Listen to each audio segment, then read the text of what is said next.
Welcome to the Orioles Birdland Report.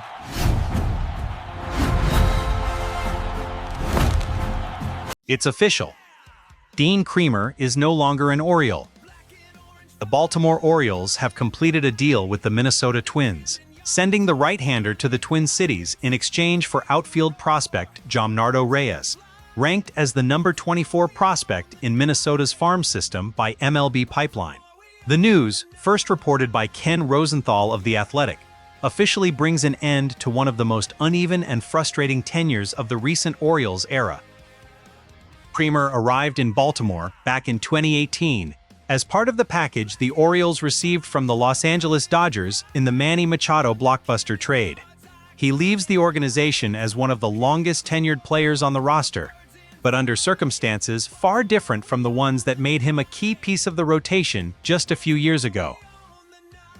This season, the right-hander posted a 1-4 record with a 6.50 ERA and a 1.36 WHIP across just 7 starts, numbers that hardly reflect the pitcher who once looked like a dependable member of Baltimore's starting rotation.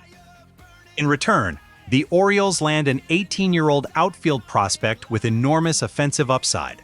Reyes made an eye-opening professional debut in the Florida Complex League, slashing .481/.719 over 21 games. He's still in the early stages of his development, but his combination of raw power and advanced offensive tools gives Baltimore another intriguing young bat to develop. This move didn't happen in a vacuum. With Monday's MLB trade deadline rapidly approaching, proven starting pitching has become one of the hottest commodities on the market.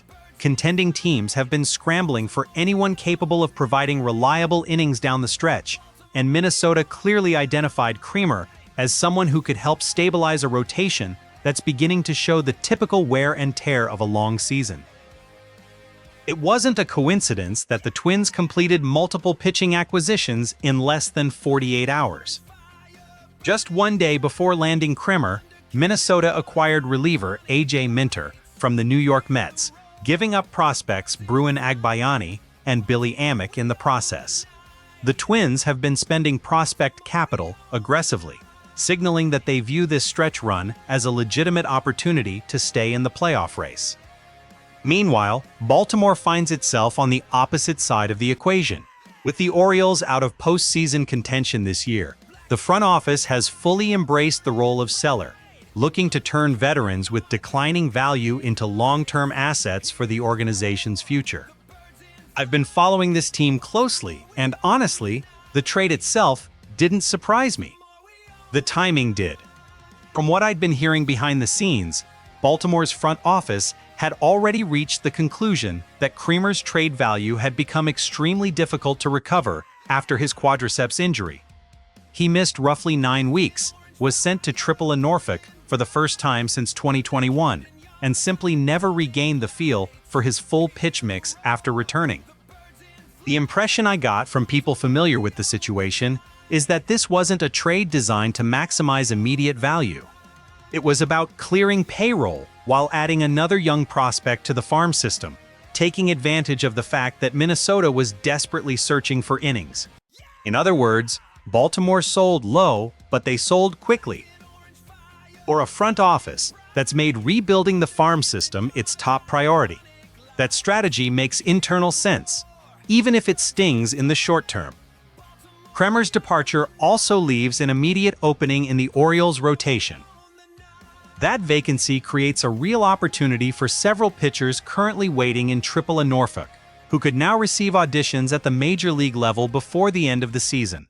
At the same time, Baltimore's bullpen could feel the ripple effect, as the coaching staff will have to redistribute innings without one of the starters who historically provided consistent length every 5th day.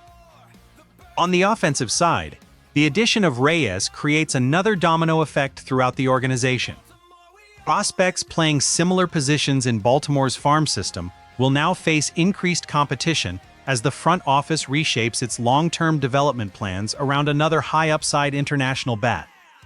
But before we get into the financial side of this trade, because that's where things get really interesting, make sure to hit that like button.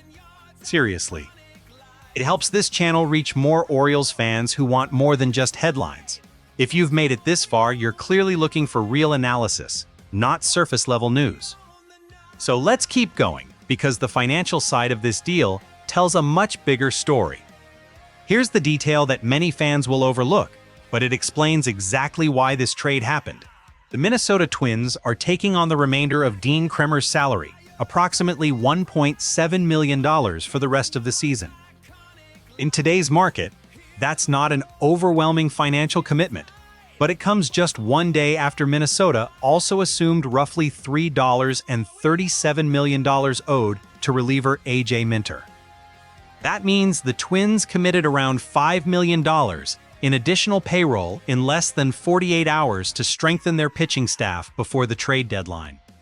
From a financial standpoint, that's a relatively modest investment.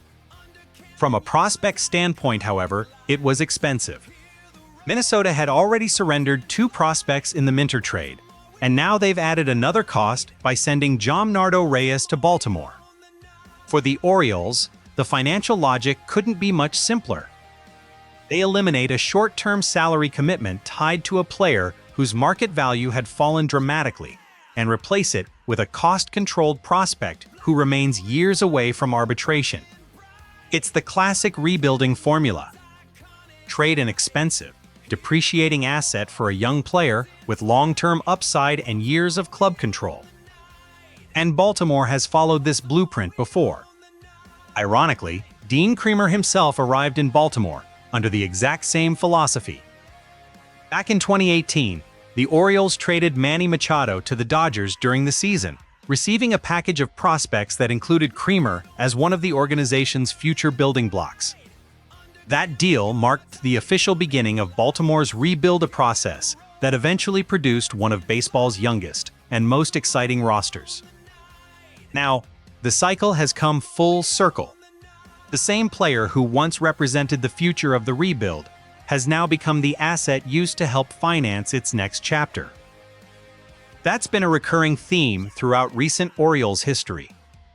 Whether it was Manny Machado, Zach Britton, or more recent bullpen trades, Baltimore has consistently shown a willingness to move veterans whose value is either peaking or beginning to decline in exchange for younger, cheaper talent. The pattern is unmistakable. The Orioles would rather sell early than hold on to declining assets while hoping their value rebounds. Now let me speak directly to you, Orioles fans. While Baltimore reshapes its rotation and focuses on long-term player development, the rest of the AL East is paying close attention. An Orioles team with a weakened starting rotation in a season where playoff expectations have already faded is exactly what division rivals like the Yankees, Red Sox, and Blue Jays want to see. It means less resistance in head-to-head matchups over the final 2 months of the season, and it means Baltimore can afford to prioritize player development over immediate results. If you're an Orioles fan, here's the reality. This season isn't about winning the division anymore. It's about accumulating young talent, evaluating prospects, and laying the foundation for the future. The rest of the division already understands that. You should, too, because it completely changes how you should view every game between now and the end of the season. The arrival of Jomnardo Reyes further strengthens a farm system that has become one of Baltimore's top organizational priorities. Signed out of the Dominican Republic as an international free agent in January 2025, Reyes comes to the Orioles after an outstanding debut in the Florida Complex League. While his sample size is still small, just 21 games, his offensive production immediately puts him on the radar of prospect evaluators across baseball. His ranking as Minnesota's number 24 prospect, according to MLB Pipeline, also deserves some context. Organizations with deep farm systems often have legitimate talent buried in the middle of their prospect rankings. Based on Reyes' recent performance, there's every reason to believe he could climb those rankings quickly as he advances through the minor leagues. For Baltimore, a franchise that has built a strong reputation for developing young international hitters, Reyes fits exactly the type of upside play this front office likes to make. From my perspective, this trade is defensible, but it's far from a home run. the Orioles were dealing a player whose value had reached perhaps its lowest point. A 6.50 ERA speaks for itself, and the quadriceps injury only reinforced concerns about Kremer's long-term outlook. Given those circumstances, expecting a premium return simply wasn't realistic. Landing an 18-year-old prospect with legitimate offensive upside represents a reasonable return based on the market. The only part that gives me pause is the timing. Had Baltimore recognized Kremer's decline earlier in the season, they might have been able to move him before the injury, when his market value was considerably stronger. Waiting until the final hours before the trade deadline, after he had already developed a reputation as a difficult reclamation project, significantly reduced the Orioles' negotiating leverage. Even so, considering the situation they faced, I believe this was a logical baseball decision. Turning an immediate financial obligation into a young, controllable player with long-term upside is exactly the type of move rebuilding organizations are supposed to make. Now I want to hear from you, Orioles fans. Do you think Baltimore should have held on to Dean Kremer for the rest of the season and hoped he could rebuild his value? Or was moving him now, even at his lowest point, the right decision for the franchise's long-term future? Let me know your thoughts down in the comments. If you enjoyed this breakdown, don't forget to leave a like, subscribe to the channel, and turn on notifications, because with the trade deadline approaching, there's still plenty more Orioles news on the way. I'm Jax Camden, and this has been Orioles Birdland Report.